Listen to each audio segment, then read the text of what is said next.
Pourquoi ils sont joyeux comme ça? En tout cas, ici au Congo, il n'y a pas de famille. Bon. Donc, Mbokelengi. Oh.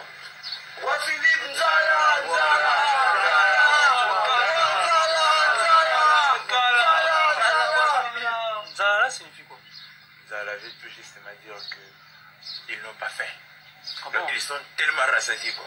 Oh, donc vous êtes rassasiés? Allez, Fati.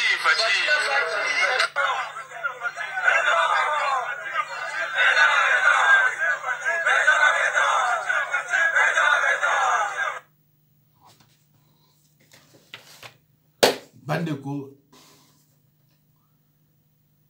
déclaration de guerre à Tamoko na monoko ya président na Bino Chilombo ezate.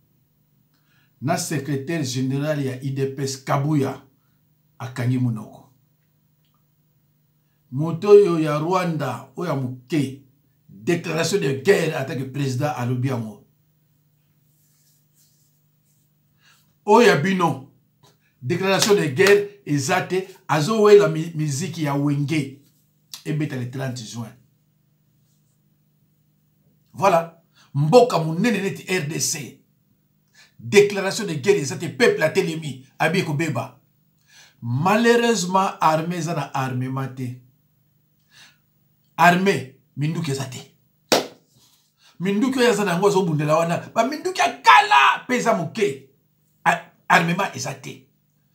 Baza décidé bakota tina Rwanda, armement ezate. Civil aza décidé à accompagner bakoti na Rwanda. Masa ezate, minduki ezate. Bande ko ngai. Mboka ya ndenge nini? Mokonzi. Déclaration de guerre. Ketoko sala boy. Bakor ekangiye. Bakor ekangiye.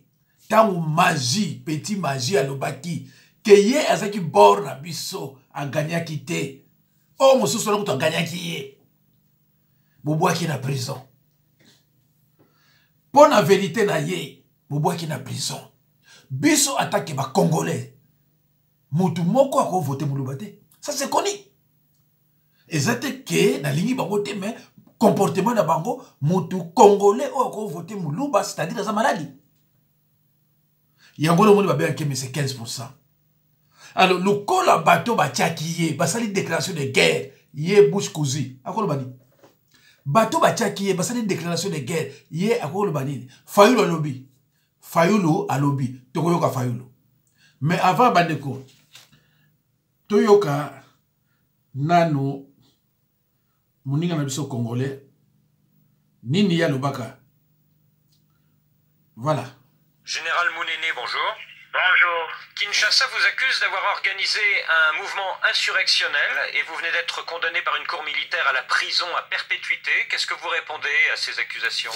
À perpétuité, plus une amende de 5 milliards de dollars. C'est curieux. Bon, moi j'étais, depuis le début, c'est-à-dire 1997, le 17 mai, j'ai fait partie de ceux qui ont libéré la RDC du régime dictatorial du président Mobutu. Et déjà à l'époque du feu président Laurent Désiré Kabila, j'ai découvert les noms de ceux qui prétendaient être nos alliés, c'est-à-dire le cas précis, les Rwandais. J'ai découvert que M. Joseph Kabila faisait partie de ce complot. Comment je l'ai découvert? Lorsque j'ai eu à diriger les forces armées congolaises, FAC, en tant que chef d'état-major général des forces armées congolaises, il fut mon adjoint et j'ai pu le découvrir, le connaître mieux que quiconque. Il s'est imposé en 2001, tout a commencé à s'empirer. Il est à la base des FARDC, mal encadré, mal administré, et Joseph l'a fait exprès pour fragiliser cet outil de défense afin que l'Est, justement dont on parle,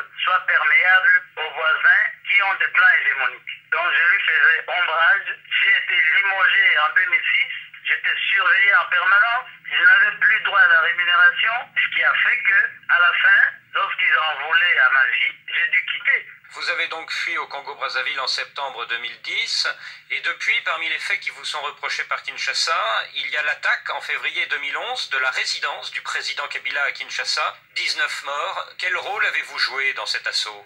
Évidemment, comme résistants, nos éléments qui sont dans les services de sécurité et les forces armées se sont révoltés et ont pris l'initiative d'en finir avec Joseph Kabila parce que c'est lui qui est l'auteur de nos malheurs. Et les jeunes gens se sont organisés pour cette attaque-là bien précisément. Donc c'est vous qui avez commandité cet assaut? J'étais bien au courant de l'initiative des jeunes gens, n'est-ce pas? Moi, je n'étais pas à mesure d'organiser puisque j'étais déjà chez nos amis, protégé par nos amis, mais les jeunes gens ont réagi positivement. Donc vous reconnaissez que l'armée de résistance populaire est un mouvement insurrectionnel?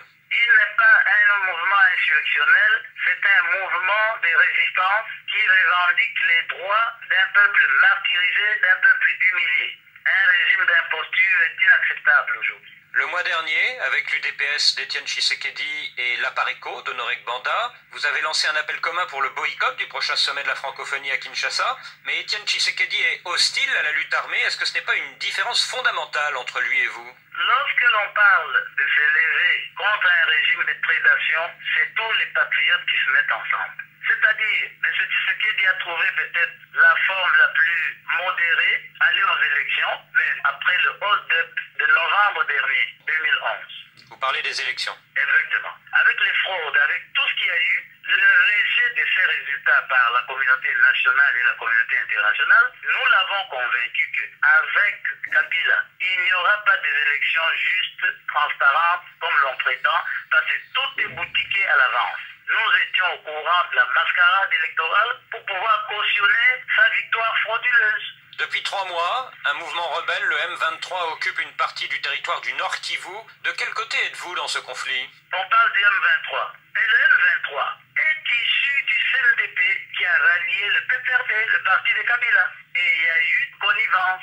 Alors, il y a eu mutinerie. Mais les soldats n'ont jamais été rémunérés. À partir du moment où les éléments de CNDP qui ont incorporé les FARDC vivent les mêmes conditions que leurs collègues qu'ils ont trouvés, évidemment, ils ont compris qu'avec Kabila, il n'y avait pas d'avenir. Donc, nous considérons que la résistance congolaise ne tient pas compte des ethnies, des tribus, des religions. Le M23, actuellement, fait partie de la grande résistance. Et qu'est-ce que vous pensez de l'accord du 15 juillet à Addis Abeba entre les présidents Kabila et Kagame pour la constitution d'une force neutre au Nord Kivu? Cette force neutre est un complot. C'est encore importer une autre guerre. Ça va ouvrir une porte ouverte à la balkanisation. C'est aussi un signe d'échec.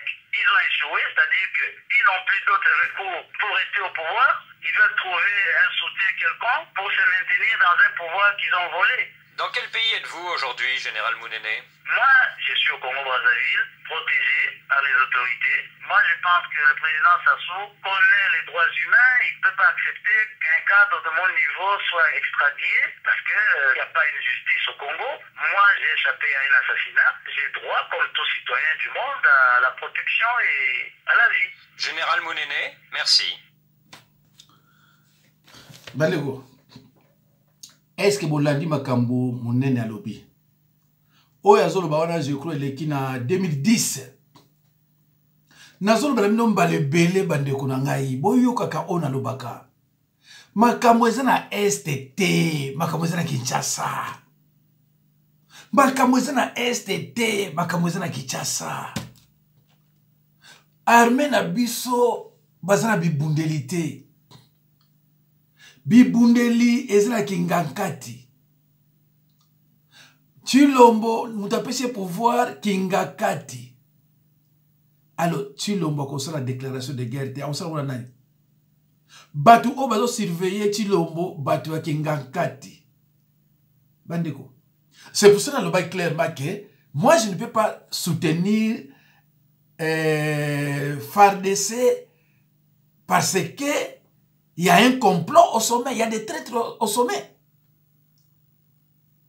Je ne peux pas soutenir le FARDC parce que au sommet, il y a des traîtres. Na base pour yo kapé mutu so ko lubango. Soko bo moninga na lobby likambo, foko yeba ke mikole ko ya boko yoka mutu moko ko ya ko lobayango. ngalo ba ka upamba ba ngasa musala nzambe so na lobi likambo nazo yoka nazala ba video ebele ko tiawa mais nazo sala toza 1h04 minutes ya tongo na ngana sala 2 vidéos mais nazo sala moko ba vidéo muso tika parce que na uta ma ko bonde la lobi funa préparer matin ya dimanche tout ça donc na tie oyo pona baninga oyo bazana ko besoin alors tokota la tolanda bandeko mwana oyo tovandi na ya aveni moko biso tovandi na Kingabwa na tunnel ya Sosimex mwana oyo mama na ye abota ye aza fazer aya kosundola ye pa koko na ye pe asundola ye na ndako abimaka na ye 4 heures akangelaka mwana na ndako ata leli mwana liaka te amelaka te mutu akosundola azalaka te pendant soki 5 mois mwana oyo bozomona aza na 6 mois mutu azwaka soin na ye aza te ngai mpe nazalaki na nga de passage mpo nasi nalongwa na aveni nakóma na lufu frontière nayaki kotala baparent na ngai ntango babeteli ngai lisolo nde nakoti na kati ya ndako namoni mwana oyo nabimisi ye nakende na bureau du quartier ntango nakomi na bureau du quartier bamemi ngai na polisi ya protection des enfants nakomi kuna batindi ngai na commune na ministère ya affaires sociales mais lokola totamboli kuna bandage ntongo ti bututi sikonde bomona nga boye natia te loo na monoko te tobandaki kosenga lisuni mpo moye ezali basalela biso ata barequisition tokende na ye na hôpital ya monene bapesa traitement bango babandi otambwisa biso na baorphelina tokende na de orphelina mobimba baboyi koyamba ye balobi avant bayamba ye fo basoigne ye nanu mpo ka na ye deja malnutrition ekoti makasi na nzoto yango toye na ye na canal kine mpona kopresente awa bato ya mawa soki bazali oyo baarachaka bénédiction basauve molimo ya mwana oyo peut-être nzambe mpa koki koyokela bango mawa. Que c'est triste. Que c'est triste. bandeko eza mawa mama wana atamboli baplace ebele na mwana wana na maboko l'état est inexistant. Quel cœur bateau baza au sommet. Quel cœur. Ça m'a ouais. Tango oza n'amour du projeté. Même moi na ya boye taliote. Même moi na ya boye yoko pesa à vivre. L'état quoi soit chargé immédiatement tant que babonka boye ba kimine mbang pas assistance sociale pour ba traiter parce que ça ko respirer. Asa ko respirer donc akobika na ye. Ah, en France, par rapport à hospitalisé, bandi ko kozongi se ba mai bandi tout ça. Un mois ko raté moi na matami allez, abano ki mabao. Mais l'état au moins nous anango na base ya okufa. Parce que l'état zate, l'état aza ko ina même bana oyo bazo bota bana mboka na ye. Ba mama o bazo ko bota na hôpital, bazo kanga ba ko mbongo ezate, démontrement ba vanda ka hôpital. Même ba singe na forêt ba yoka na koleka biso ba congolais eza mawa au régime ba ndoki ya ba o bingi ba ndoki nzambe na ngai zela total elo moko wa soki to mona yango voilà yango nous sommes quelque part hein dans famille présidentielle quoi. Nous sommes là. Bisoana. Bisoyo. Baleki a Fadji quoi. Là ba ba Fadji de Benza. Bisoana. Biso. Mboge go bonga. Bonga nango. Bongo na bino moko boza ba beti. Baonzi madama obo ya baonzi ma. Ya biso totale nzambe. Bakanda meko zala tina kanjanji. Tina kanja.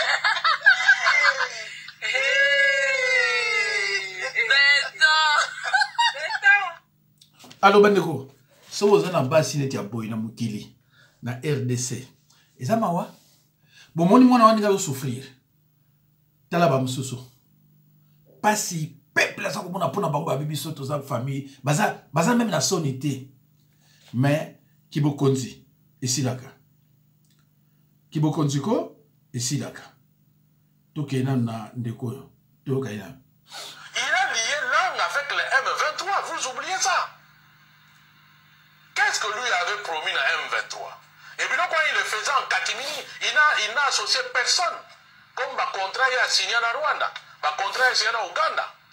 Quelles sont les promesses qu'il y a à ça qui n'a M23? Alors vous allez nous appeler à venir soutenir l'armée. Et puis l'armée n'est même pas dotée. Et dans l'armée, il n'y a même pas de réformes d'envergure qui font que surtout neutraliser il n'y a pas eu de changement d'envergure dans l'armée. Quelle est l'armée que nous allons soutenir? Moi, je veux bien soutenir l'armée, mais quelle est cette armée que nous allons soutenir? Quand on a 500 officiers rwandais, donc c'est lui qui a noué avec le M23, renoué. Après ça, on va promesse d'une biso na binoto yebiti. Alors, ce qu'il y a dans le côté de la Cambouana, Barififi a Félix Tshisekedi na M23, n'a pas au côté. Mais moi, je vous dis tout simplement, attention, il y a danger, place one. Claude Balanki a confirmé. Ils ont même proposé la M23 à intégrer. Mais le M23 a fait des déclarations. Le M23 fait partie de l'Union sacrée.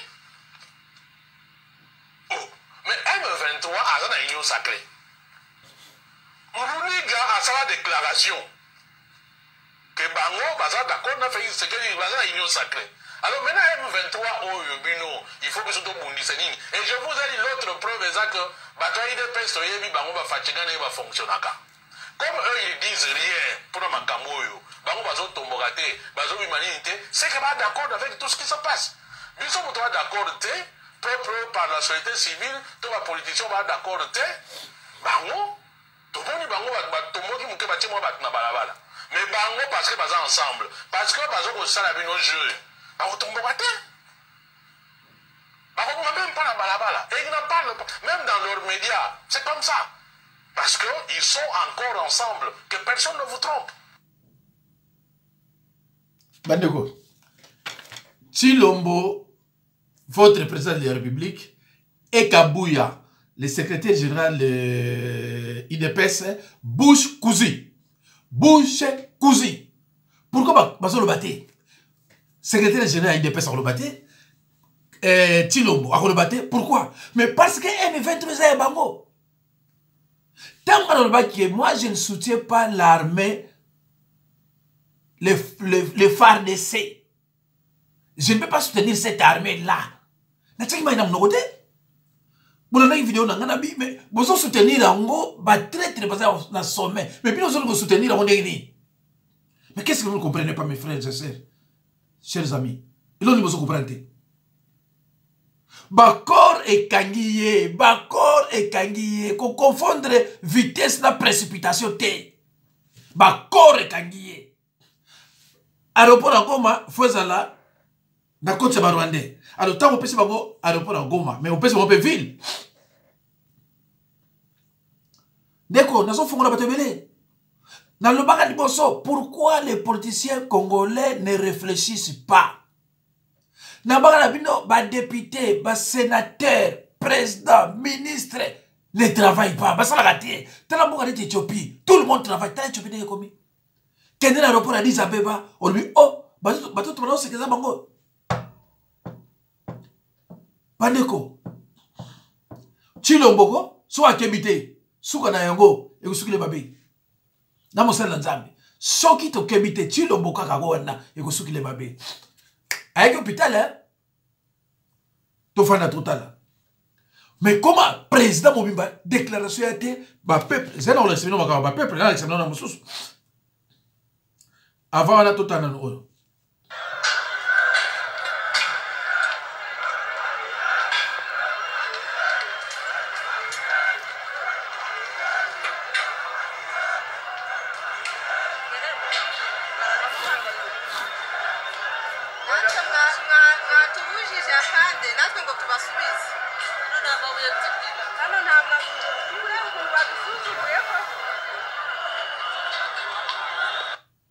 Alors, biloko ya boye, il faut président de la République abima lobi ale, toko kende kuna, toko kota, ye afandi na ye.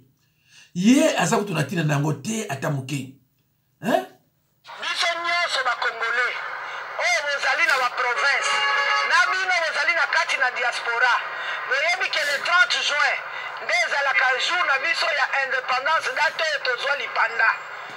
Le 30 juin biso bafemme forte tolance message cri munene tozali koyebisa biso nyonso bakongolais esika tozali en mémoire ya Emery Patrice Lumumba, Mzee Kabila, bahero na biso nyonso oyo babundela mboko po tokóma na esika tozali mpo na mémoire na bango. Et en plus mpo na bandeko na biso na este oyo makila ezotanga matin midi soir, bamilitaire bazokufa pamba na front. Likambo ya feti na Kinshasa toboyi biso bamama tolobi toza na feti te, baconcert oyo na stade oyo nini toboyi, makambo wana ezala te. Bayaya na biso bamusicien ya wenge muzika bokokamata nanu concert oyo bozongisa ngo nanu mwa nsima moke totala nanu makambo oyo ya embargo, mpo makambo ya embargo ekomi likambo mosusu bokobeta concert na stade dans l'entretemps makambo na este ezali kobeba. Awa nazali koyebisa Julien Piana yo nde olobaka on ne fait pas la fête quand ça brûle chez le voisin. Maintenant ce n'est pas chez le voisin où c'est en train de brûler, mais c'est chez toi. À Goma ça brûle. Donc il n'y a pas de fête à Kinshasa au toque de la stade à Martyr. Stade le 30 que vous allez défiler et la liberté biso nyonso du 20 au 30 ba marche bino 4x4 wenge musika obo kosala na balabala avant le 20 et même biso Nations Unies atika kopesa biso bambargo wana enlever mesure ya embargo wana nde jour tokofete concert wana ya wenge musika ekobetama na Kinshasa jour bakoleve embargo nde wenge musika tokoya mpe na stade tobetela bino maboko ata biso bapaster yango wana tosengi na bakongolais na baprovince boreleye message. Les femmes fortes bozali na kati na baprovince sangisa bajeune na biso nyonso embargo nde lisolo toza nango na minute oyo nde ezali à la une. C'est bien de faire les marches ya kosoutenir le FARDC. Soutien ya solo ezali mbongo ezali na palais du peuple basi na bango bakufa na nzala te. Soutien ya solo pesa ye munduki abunda alakisa makasi na ye oyo etindaki akotelaki armée. Soutien ya maloba ata biblia eboyi yango na mukanda ya livre ya 1 Jean elobi maloba na biso ezala moke misala nde ezala ebele. Donc le 30 juin tosengi na bakonzi ya mboka na biso ezala journée ya indépendance militaire biso nyonso du 20 au 30 tomona bamarche partout bandeko soki na mboka basi babandi koloba boye seke mboka wana esekufi parce que na place bango baloba mokonzi ya mboka nde moto alobaka alobi tosali todéclare guerre sikoyo todéclare guerre mais président azokende na Luanda kobondela nani oyo ya machobe wana Kagame ndeko omoni tile ba malédiction mpe ezokota na mboka na biso parce que bozo dévier histoire ya mboka bokomisa Lumumba likolo ya Kasavubu. Lumumba akufi na 61 baye ko déclarer héros na année nini ya mona Belgique azo sakala na bino soka ndiko tchabino na distraction abi Lumumba mais Lumumba asala premier prison Lumumba akota pona kimoyibi na ye. Oh mais oui mais que ndeko transformer histoire yo elekira batu biso to ba histoire Lumumba sani pona mboka biso.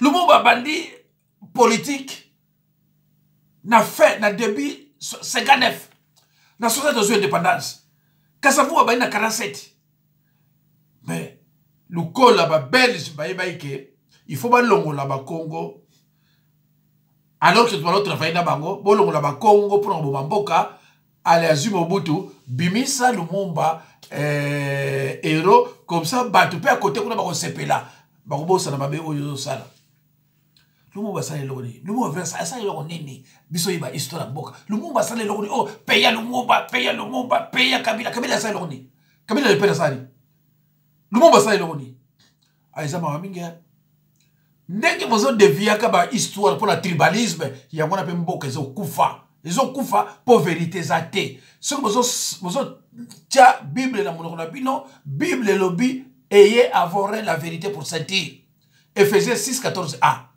Tant que vous faites la vérité, mais si vous avez le kuta, et ça m'a mingi. Lumumba ça iloni.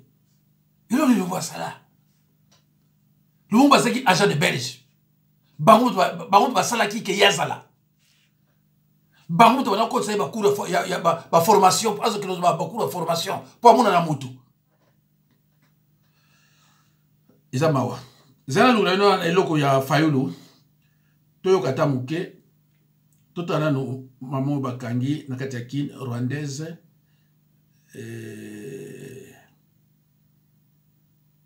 Voilà.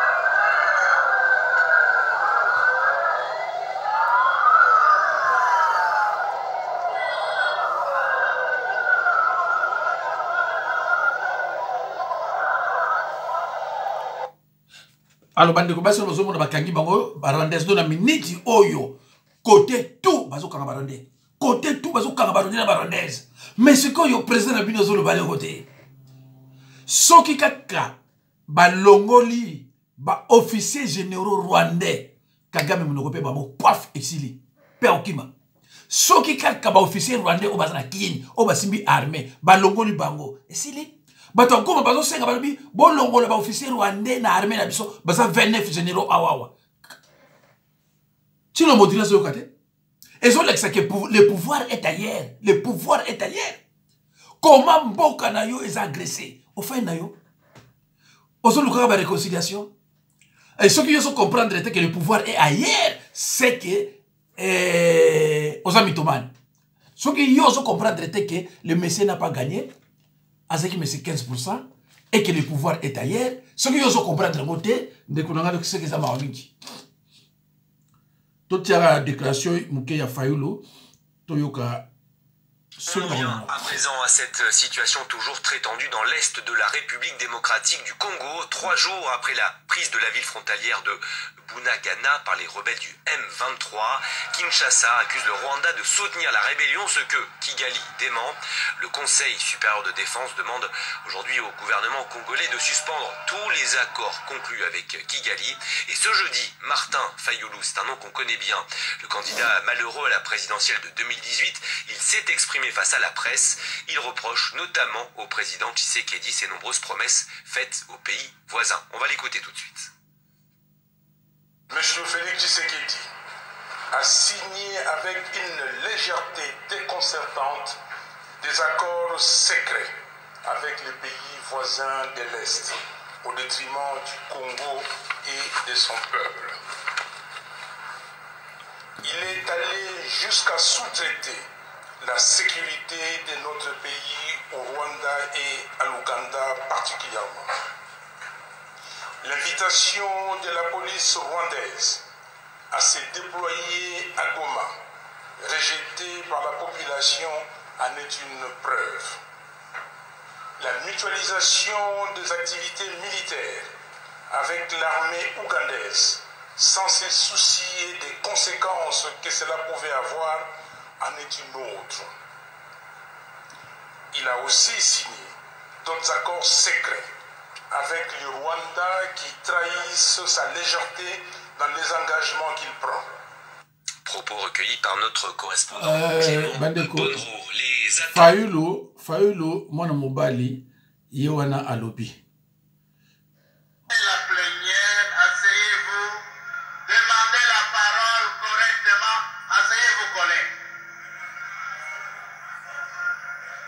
Nabenaza muninga mobali, Osakana bongote. Nana mobali. Okasete kwa la président de l'Assemblée et na roboti la yo. Non, nabenaza mobali. Na exio. Asseyez-vous. Na assemblée pe kuna bandeko zo beba baza pe payer te. Babani ko discuter déjà ba paiement mawa zera onane.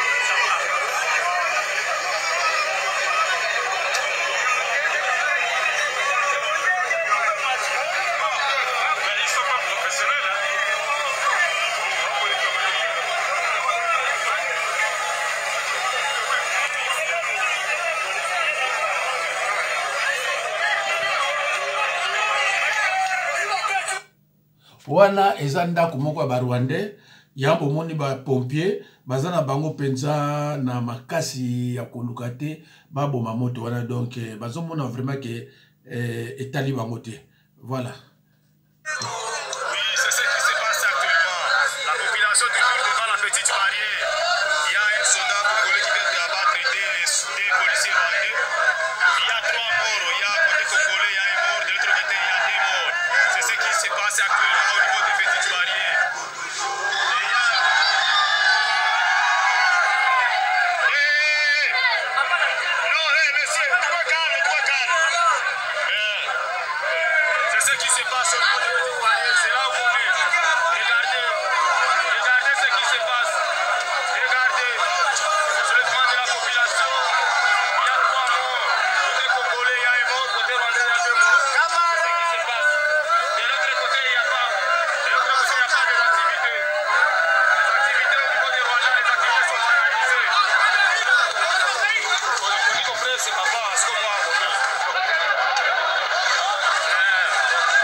Bandeko, dans toute chose, il y a un commencement, il y a aussi une fin. To komi na ngonga penza oyo ezali ke makambo fwe sila. Eloko ni nezozanga biso binduki. Eloko ni nezozanga biso ba généraux, ba bloqué biso baza biso te. Minduki nyonso evani na kingakati. Tilombo aza mwana musala ya barwandais. Donc yem doit boire biso. Voilà bande konanga. Eza mawa, tout ça la nini, les justes vivra par la foi. Tout le cas sûr que un jour peuple la blokanga barwandais on a nyonso ti au kan peka ba généraux. To croire na yango. Merci beaucoup. Nzambe apambola bino. À la prochaine occasion.